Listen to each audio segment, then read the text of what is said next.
Baik, insya Allah teman-teman silakan dipersiapkan alat tulisnya. Kita akan memasuki materi pertama, yaitu pengelolaan keuangan dan bisnis yang akan disampaikan oleh Bapak Hendra Setiawan, SEMM, selaku Ketua JPMI atau Jaringan Pengusaha Muslim Indonesia Kota Bandung, yang alhamdulillah sudah bersama kita di sini. Assalamualaikum Bapak. Baik, kami persilahkan langsung menyampaikan dan menyapa teman-teman peserta pemberdayaan ekonomi umat Kota Bandung dan Cimahi.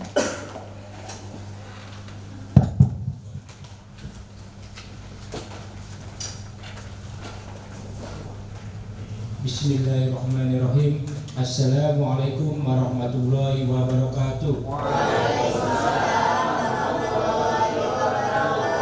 Alhamdulillahirabbil alamin. Segala puji milik Allah, penguasa alam semesta, pencipta kita. Salam dan salawat kembali kita limpahkan kepada junjungan kita, suri tauhid kita, Nabi besar Muhammad sallallahu alaihi wasallam. Alhamdulillah pada pagi hari ini, alhamdulillah tadi perjalanan dari Cibiru ya. Cibiru, tahu nggak Cibiru? Tahu ya. Jadi ujungnya mana tuh? Ujungnya timur. Ini kalau ini ujungnya barat ya. Barat. Luar biasa. Perjalanan seperti kayak antar negara aja ya. 2 jam perjalanan tadi. Alhamdulillah. Tadi saya berangkat istri itu saya lihat itu 7:30 ya. Oh ya, berarti betul hampir 2 jam. Luar biasa. Tapi pasti teman-teman sekalian di sini sudah semangat ya untuk mengikuti acara ini. Di sini yang cuma Cimahi semua? Cimahi semua ya. Cimahi ini luar biasa. Ada 30 kecamatan di sini ya. 3 kecamatan. Ibu-ibu dan bapak-bapak sekalian,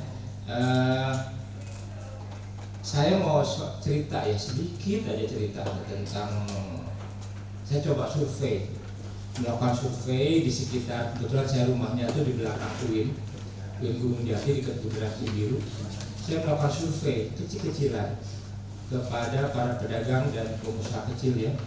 Jadi walaupun wirausahawan kecil, saya anggap pada pengusaha juga, tentang bisnis mereka. Ini survei kecil-kecilan. Tapi sebelumnya saya ingin tahu, jangan-jangan di sini ada anak orang kaya? Enggak? Atau pejabat tinggi, anak pejabat tinggi? Kalau misalnya di sini ada anaknya konglomerat, nggak cocok dalam pertemuan ini. Kalau di sini misalnya ada anak pejabat tinggi, mungkin nggak cocok di sini. Jadi saya anggap di sini itu adalah seperti saya, seperti masyarakat yang lainnya.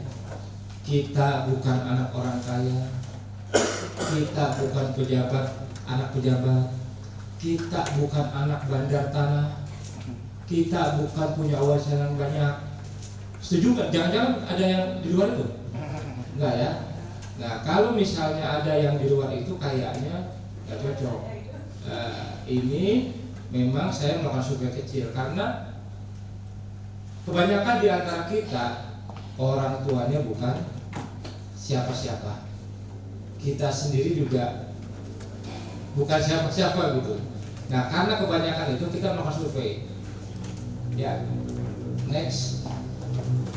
Ya seperti yang tadi saya lakukan ya, ini survei kecil-kecilan pasca COVID. Ada yang masih ingat nggak COVID ini? Jangan udah lupa. Masih ingat? Itu Bu, COVID itu di bisnis saya itu, di dunia bisnis saya kebetulan pengurus Kadin ya. Kadin tahu nih, Kamar Dagang Indonesia ya, perkumpulan para pengusaha. Itu seperti mobil kecepatan 200 km per jam, tiba-tiba dia mendadak. Apa yang terjadi? Betul seperti itu. Saya masih ingat Bu, 16 Maret PSBB pertama, pendidikan sosial. PSBB itu pembatasan sosial apa saya lupa. Berskala besar, ya masih ingat. Seperti itu Bu, tiba-tiba mobil seperti seolah-olah mobil berkecepatan 200 km per jam direm mendadak. yang terjadi lagi berbalik. Itu yang terjadi di dunia usaha. Jangan udah lupa ini. Luar biasa itu. Tiba-tiba perumahan-perumahan di portal, sekolah ditutup, kantor ditutup, pedagang-pedagang kecil nggak bisa masuk, Bu. Ada nih ibu-ibu, ya ibu-ibu pedagang jualan gorengan. Saya lagi masukin motor ke garasi. Karena ada PSBB, jadi saya hanya bisa muter-muter di sekitar Cipatung, ya, Kelurahan Cipatung. Pas mau masukin motor, tiba-tiba ada ibu-ibu nawarin, Pak, mau beli gorengannya. Saya bilang itu jam 10 pagi, jam 2 siang. Maaf Pak, maaf Bu, saya nggak beli gorengan, udah makan. Tiba-tiba ibunya itu jatuh. Jadi saya masukin motor, ditawarin, saya bilang enggak, ibunya jatuh sambil gorengannya tuh jadi dia Pak, enggak, dia pakai itu otak bok, boknya jatuh. Dia, saya kaget karena perempuan. Saya panggil istri saya cepat-cepat keluar, terus diangkat. Saya tanya, kenapa Bu? Saya suruh duduk di teras, kasih minum. Dia bilang, Pak, kenapa ya? Ini nggak ada yang beli. Ibu jual sejak jam berapa? Dari jam 6. Dari jam 6 sampai jam 2 siang. Dia bingung, kenapa jalan-jalan di portal, kenapa dia nggak bisa masuk perumahan, kenapa dia nggak bisa masuk datang ke sekolah-sekolah, kenapa kantor pada tutup. Dia nggak tahu. Itu padahal udah 2 minggu. Ibu nggak tahu apa yang terjadi, nggak tahu. Ibu nggak tahu sama sekali, nggak tahu. Ibu tahu COVID, ya dengar. Tapi COVID itu apa dia nggak tahu. Ya Allah, itu sudah 2 minggu. Jadi dia bilang makin lama makin sulit. Seingat saya, beliau itu orang Cikijing. Cikijing tahu nggak? Nah, jadi saya bilang, Ibu, ini kondisinya seperti saya ceritakan, ditemani sama istri saya ceritakan masalahnya itu sekarang. Terus dia bertanya, perkiraan selesai kapan? Waktu saya bilang, Ibu, prediksi saya selesainya 6 bulan lagi. Dia kaget, masa sama sekali. Walaupun banyak waktu itu di berita-berita 2 minggu selesai, tapi waktu itu saya prediksi 6 bulan baru beres. Dia agak sedih. Saya nggak beli sih, cuma kasih uang sedikit lah untuk sekedar buat pulang aja. Itu yang saya sampai sekarang masih ingat, Bu. Banyak kejadian-kejadian yang lain. Banyak teman-teman kita yang ya Allah udah nggak selamat ya. Saya juga sesekali bawa ambulan untuk ngangkatin saudara-saudara kita yang sudah sakit. Kenapa? Karena banyak yang takut untuk ngangkat. Saya juga takut sebenarnya. Udah pakai APD panas lagi. Nah itu di belakang saya tuh. Kapalnya ya? Nah itu tuh spesialis bawa ambulan beliau. Oke, lanjut ya. Lanjut. Nah, ini PPT kan ya? Berarti nanti ada video ini sedikit ya. Di Cibiru, di Bundaran Cibiru, ada pedagang tahu pedas. Dia hanya jual tahu pedas dan cireng pedas. Ibu tahu omsetnya bisa bocoran ya? Prediksi nggak itu? Tahu nggak? Omsetnya tuh sehari 600.000. Ini omsetnya sehari 600.000. Buka dari jam 12 sampai jam 8 ya. Hanya jual tahu dan cireng pedas. Saya tanya ke yang jual, ini yang punya bukan Pak. Ada apa namanya? Dia bilang ada bos gitu. Oke. Bosnya itu membagi Bandung menjadi 5 wilayah. Satu wilayah, satu koordinator, dan satu koordinator rata-rata 6 gerobak. Total di Bandung dia punya 30 gerobak dan rata-rata sehari 600.000. Dia ada di 11 kota. Yang paling jauh di Kediri. Jauh sekali. Jadi dia punya di 11 kota. Kalau dianggap aja ada 11 kota, berarti 18 kali 11 kota 198 juta sehari. Saya tanya, bosnya apa pendidikannya tinggi atau bagaimana, atau anak orang kaya? Enggak, bos saya anak ini orang Cianjur. lulus SD malah. Dulu dia jualan tahu goreng juga, tahu pedas juga. Kemudian akhirnya diduplikasi. Lihat, tahu pedas satu gerobak aja itu omsetnya 600.000. Saya nggak tahu di sini, jangan-jangan di sini para yang ini ada yang udah dagang belum? Ada yang udah dagang? Semua ya? Ada yang belum ya? Itu Bu, tidak perlu kita mikir terlalu jauh juga sebenarnya. Kalau untuk dapat 600.000 itu hanya jual apa? Tahu pedas dan cireng, dia nggak jual gorengan lain, hanya 2 itu aja. Hanya jual 2 itu, tapi dia spesialis. Itu memang pedasnya Masya Allah itu memang. Jual tahu pedas dan cireng, tidak jual pisang goreng, tidak jual apa yang bala-bala, hanya 2 ini aja, tahu pedas dan cireng pedas. Di tulisan di depannya aja tahu pedas, udah ada nomor WA-nya. Sekarang bisa apa namanya, order ya, ya delivery. Sehari jadi 1 gerobak 600.000.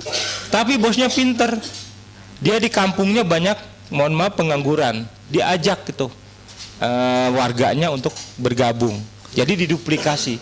Biasanya kita kalau udah punya gerobak ini udah nyaman, tapi bosnya pinter, dia duplikasi menjadi gerobak yang kedua, menjadi gerobak yang ketiga, menjadi gerobak yang keempat, sehingga satu kota bisa sampai tadi berapa? Itu 30 gerobak. Dan sekarang dengar-dengar dia karena kebutuhannya banyak, apa? Dia bikin semacam pabrik tahu sendiri, skala kecil, rumahan, untuk menyuplai kebutuhan ini. Lanjut, pedagang seblak, ada yang suka makan seblak di sini? Waduh, mana? Ada yang jual seblak nggak? Jangan-jangan? Mana buktinya? Ini di kantor saya itu jadi di kantor saya depan tukang bakso. Tukang bakso itu protes, Pak, kenapa karyawan Bapak jarang beli bakso di saya? Saya nggak tahu. Saya tanya ke karyawan perempuan itu, ternyata mereka lebih banyak beli seblak dibandingkan beli bakso. Saya penasaran karena harga bakso sama harga seblak itu hampir sama, tapi kok pada beli seblak itu kan lebih sedikit itunya, perasaan saya gitu. Nah, nggak tahu nih perempuan kenapa tuh, harus dicari tahu. Penjual seblak ya di dekat kampus UIN, dekat Bundaran, dekat rumah saya, itu sehari saya tanya omsetnya berapa, 250.000 sampai 500.000. Tanya lagi, ini punya Bapak? Bukan, ada bosnya. Oh, bosnya punya berapa gerobak? Punya 6 gerobak. Semua di sekitar kampus UIN. Jadi semalam omsetnya 3 sampai 6 juta satu malam. Dan kalau yang tadi namanya sama, tahu pedas apa. Kalau ini beda-beda. Jadi seolah-olah 6 itu 6 merek gitu loh. Kalau yang tadi sama, kalau yang ini beda-beda. 6 gerobak mereknya beda semua. Jadi saya juga ke karyawan, ada karyawan, di sana nggak enak, mendingan yang situ. Padahal itu sama aja, bumbunya sama aja, semua disuplai bumbunya. Omsetnya berapa? 250.000 sampai 500.000, hanya jual seblak ya.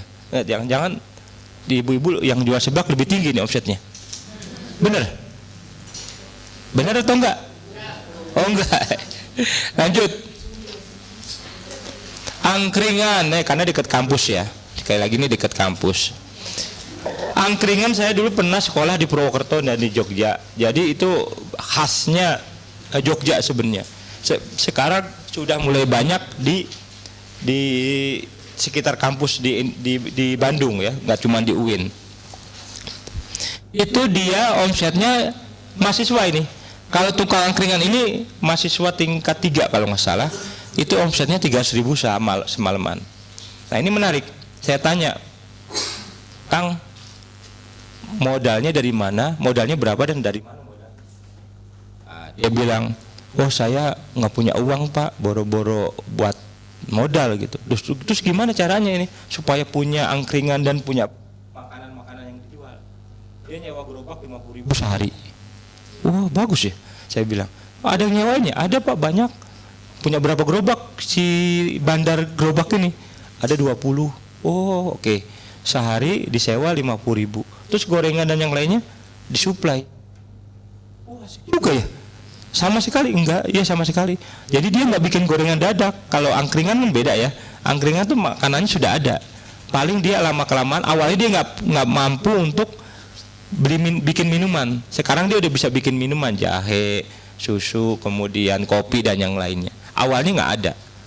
Nah omsetnya itu 3 ribuan sama semalaman dan tidak modal sama sekali. Modal nekat aja tuh. Mahasiswa itu keren, saya cungi jempol. Kemudian tukang bakso dekat UIN, omsetnya 500 ribuan. Saya nggak tahu nih sebenarnya banyak apa sedikit nih. Tukang bakso 500 ribu sedikit banyak? Banyak ya, banyak ya. Kemudian, nah penjualnya semua tidak ada satupun yang kuliah, kecuali yang tadi mahasiswa itu lagi kuliah dia. Yang lainnya itu rata-rata mohon maaf kalau nggak SD SMP. Bahkan ada yang kejar paket C, kejar paket A.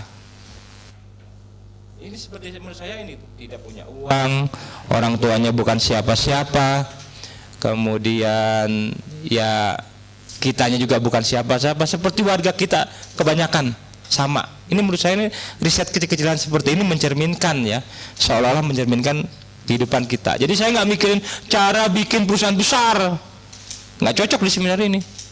Yang skala kecil aja, mikirnya kecil, tapi kalau sudah itu ya betul, terus diduplikasi. Kemudian next, nah ada yang pakai konsep kafe gaya. Saya ditawarin juga nih, Pak Hendra investasinya 1 miliar. 1 miliar keren banget. Temen saya buka kafe, kali ini bener temen. Targetnya mahasiswa, modalnya 300 juta, 10 bulan tutup.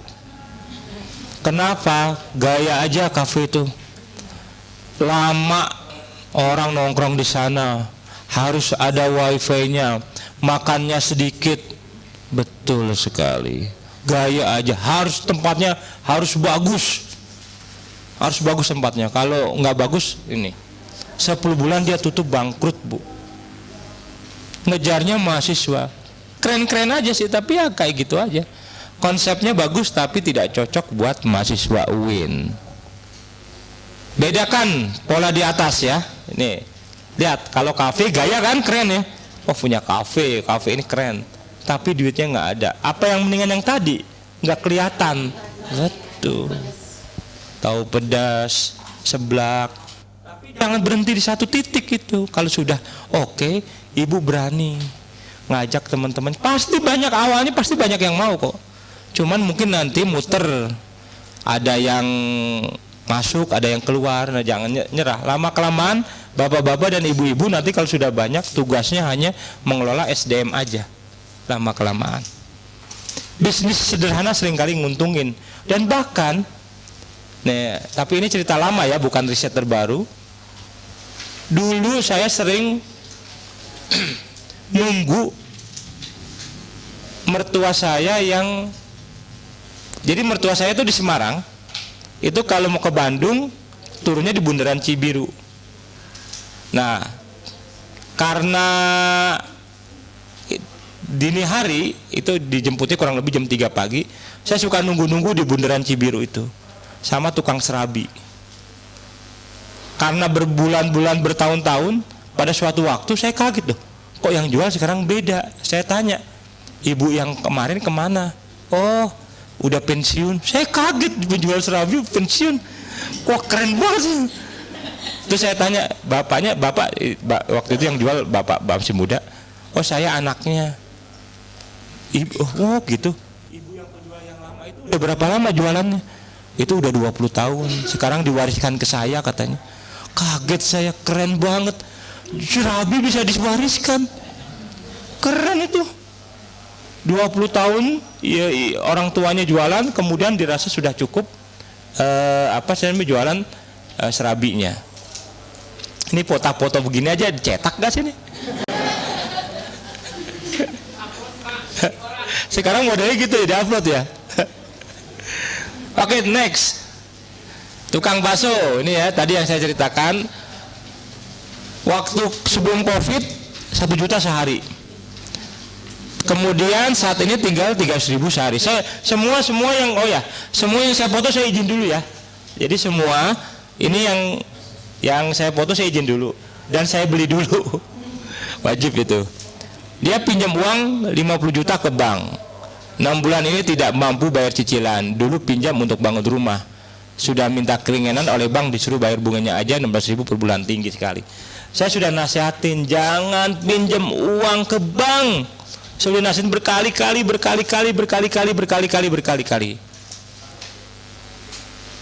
Tapi dia nggak enak karena dari BRI datang. Oke, lanjut. Nah, pedagang rujak ini selalu tersenyum ya. Memilih keliling dibandingkan mangkal di satu tempat. Beliau sudah coba mangkal dan keliling, katanya lebih enak keliling. Tidak kesal nunggu pembeli dan badan sehat. Sudah 16 tahun jualan rujak di Bandung. Sehari omsetnya berapa? Saya tanya 150 sampai 200.000. Saya tanya cukup nggak? Alhamdulillah sudah rezeki dicukup-cukupkan. Dia jualan dari jam 9 sampai maghrib setiap hari. Kalau masuk perumahan diizinkan ada iuran 20.000 sebulan, dikasih stiker. Kalau ibu-ibu dan bapak-bapak ingin ngembangin sayap, tidak bisa keliling, karena orang itu cenderung lebih senang mangkal, Bu. Jadi kalau ibu ingin punya anak buah, nggak bisa seperti bapak ini. Bapak ini nggak punya anak buah, dia hanya buat sendiri aja, dia bisa keliling. Tapi kalau misalnya untuk bikin konsep diduplikasi, itu harus mangkal, harus dicarikan tempat. Biasanya dia mau nunggu aja, nggak mau dicarikan. Orang yang mencari tempatnya orang yang berbeda. Konsep yang tadi tukang seblak sama tukang apa tadi namanya, tahu pedas itu, ada orang khusus yang cari lokasi. Jadi di drop gerobaknya, di drop orangnya. Jadi ada orang tuh seperti itu, nggak bisa diajak keliling capek. Ini konsep ini hanya cocok buat dirinya sendiri aja. Lanjut. Nah, ibu udah pernah, nggak tahu kalau di Cimahi ya, tapi kalau di Bandung banyak sekali penjual rujak yang bermerek gitu. Di sini ada nggak? Banyak nggak? Nah, saya coba nyalain videonya. Nggak ada suaranya ya? Ya udah.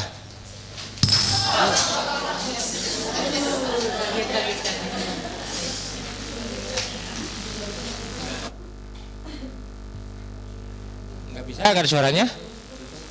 Nggak bisa ya? Oke. Ke tukang rujak. Nah, dia tukang rujak ini keren seperti tahu pedas. Dia itu keren, lebih keren lagi. Ada 42 titik dia. Ada bosnya. Lebih keren ini menurut saya lebih keren. Kayak tiba-tiba jadi wabah gitu. Di Bandung tuh banyak sekali. Satu Bandung tuh 42 titik. Sehari dapat 400.000.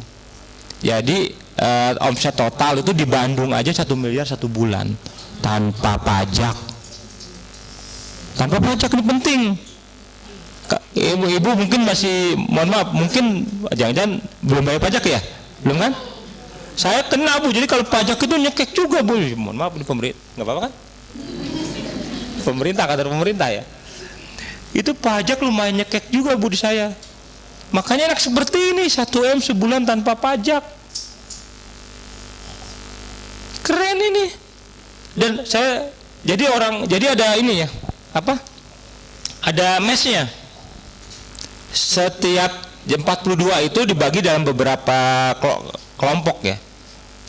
Jadi misalnya kelompok Bandung Timur, kelompok Bandung Selatan, kelompok Bandung Utara, mungkin di Cimahi juga kelompok Cimahi, itu disediakan mes. 42 titik, Bu, satu grup. Saya tanya ada berapa grup di sini yang terkenal? Katanya tuh ada 3 grup besar. Jadi namanya sama semua. Satu grup namanya sama. Jadi itu ada 3 grup besar. Saya nggak tahu di sini yang menguasai grupnya apa gitu. Tapi di Bandung itu per waktu itu saya tanya, katanya dia punya 42 titik. Nah, syaratnya apa? Mangkal, bukan keliling. Mangkal dan kemudian dikoordinir. Yang mencarikan tempat harus ada orang lain terpisah. Jangan Kamu yang nyarikan tempat, kamu yang nyari bahannya, segala macam ya itu repot itu. Nah itu konsepnya gitu, bagi-bagi orang, bagi-bagi rezeki. Dan dia jualan ini, si bosnya pertama kali jualan rujak juga. Jadi udah agak tahu. Lama kelamaan yang dia lakukan apa? Mengelola orang dan sebagainya. Lanjut. Pedagang telur gulung ya. Sehari katanya 300 sampai 500 tusuk 1000. Berarti omsetnya 300-500 ribu per hari. Sekitar 10 jutaan sebulan. Keren nggak? Keren ya. Kayaknya nggak mikirnya nggak usah panjang-panjang jual telur gulung loh ini. Tapi ini ingat ya, ini di sekitar kampus UIN. Mungkin di tempat lain berbeda ya. Kelihatannya sih bisnisnya nggak keren. Tapi apa? Cash. Bener nggak? Cash. Enggak, misalnya saya jualan baju pak, omsetnya 100 juta sebulan, tapi dianjuk. Uangnya di orang lain. Berat. Ibu saya ada satu konsep lagi, udah terkenal ya. Saya bikin konsep namanya mazhab cash. Ini perlu acara yang terpisah ya. Tapi ini sudah saya sosialisasikan ke banyak UKM mazhab cash. Pokoknya serba cash. Tapi nanti kapan-kapan lah di lain waktu. Konsepnya mazhab. Saya ada 2 konsep ini, yaitu mazhab cash, yang kedua tentang kebahagiaan. Waduh, nanti deh kapan-kapan ya di pertemuan berikutnya. Cash. Penting. Ibu, mohon maaf, jualan baju kelihatannya laku, tapi dianjuk. Ibu harus kuat mental. Yaitu mental apa? Nagih. Nah, kita pedagang atau betul lah, Bang Emok ya, Bang apa? Emok ya. Beda itu, konsepnya beda. Kita adalah pedagang, kita ini bukan bisnis bank. Jadi harus cash kalau saya. Kecuali ibu-ibu omsetnya 20 miliar sebulan. Kalau omsetnya hanya, mohon maaf, sehari 500 ribu, 300 ribu, 200 ribu, itu harus cash keras. Wajib. Udah. Kalau ibu-ibu udah telanjur sistem dianjuk gitu, ibu harus berusaha keluar. Nah itu ada caranya. Kapan-kapan ya, kita kalau ada pertemuan berikutnya kita akan sampaikan caranya. Ini sudah disosialisasikan tidak hanya di Bandung tapi di Indonesia. Lanjut. Ini ada lagi, benar ketemu nggak? Serba 5.000. Hah? Ini keren ini. Semua serba 5.000. Dan saya yakin kalau beli tidak pernah satu. Pernah ketemu? Saya juga kaget pas pertama kali, kok 5.000 murah banget. Akhirnya belinya banyak. Hitung-hitung saya habis, sama istri saya itu habis 100.000. 20 macam, ya Allah banyak amat ya. Saya tanya, apa namanya, Bapak dari mana? Karena kalau logatnya bukan orang logat Sunda. Saya dari Padang pak. Bos saya juga orang Padang. Setiap hari keliling Bandung dari pagi sampai sore. Kalau ke tempat saya dia 2 minggu sekali. Pinter dia, jadi nggak setiap hari tapi 2 minggu sekali. Kalau di tempat lain katanya 1 bulan lagi, 1 bulan sekali. 1 titik gitu katanya keren. Saya 200.000. Saya bilang banyak amat pak. Iya, orang bapak aja beli 100.000. Bener juga ya.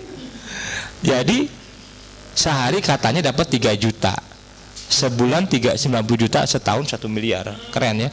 Satu mobil loh. 1 mobil. Saya tanya ada berapa mobil, dia nggak begitu tahu, tapi dia bilang sekitar 6 atau 7 mobil pak katanya bosnya. Tapi lihat itu yang serba 5.000, kelihatannya untungnya berapa sih? Gelas bagus seperti ini kalau kita di pasar aja tuh harganya berapa gitu, bisa 4.500 bahkan 7.000, lebih mahal. Ini tekniknya keren ini. Dan dia barang nggak bisa sama, jadi setiap waktu tuh muter. Yang penting yang adanya barang aja.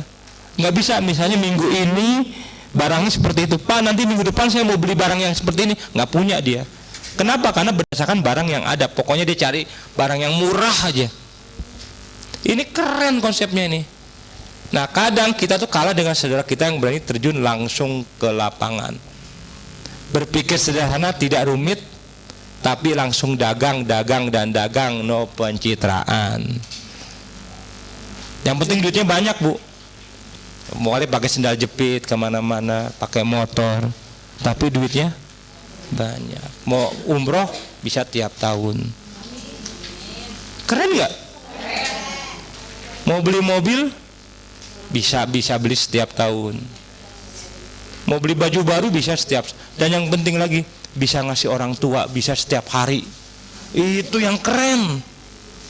Kalau yang ada orang tuanya, masih ada orang tuanya, ya kalau yang masih ada, itu keren banget kalau kita punya uang, Bu.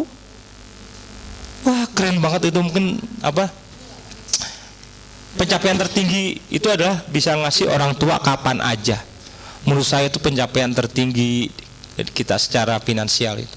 Nggak apa-apa kita pakai sendal jepit kemana-mana, pakai penampilannya begitu-begitu aja.